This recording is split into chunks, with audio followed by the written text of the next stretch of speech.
So there's some building trends we're starting to see in Las Vegas that I think we're going to see a bigger push off based off what I understand in the energy code.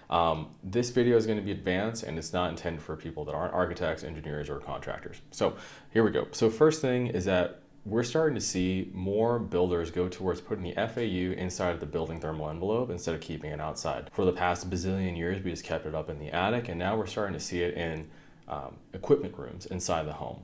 Right? So that's thing number one. Another thing that I'm seeing more often is that we're using closed cell insulation inside the attic and insulating the roof deck instead of keeping insulation on the ceiling plane, right? Like we have been for a long time. The added benefit of this is that instead of our duct insulation being like an R4 or an R6.2, we're gonna bump that up to like an R38 or something like that, because our ductwork is not going to be in a semi-conditioned space versus essentially being in an attic, which is damn near close to being outdoors, right? The last thing I think we're going to see more often is we're going to see supply side ventilation instead of the typical exhaust side ventilation that we've been seeing for a long time.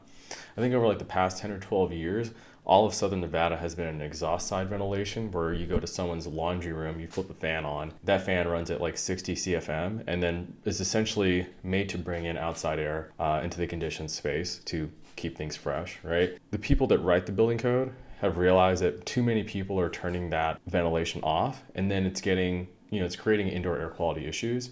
And so they're taking that out of people's control by putting that function inside of the attic. Then it looks more complicated than an occupant flipping on and off a switch.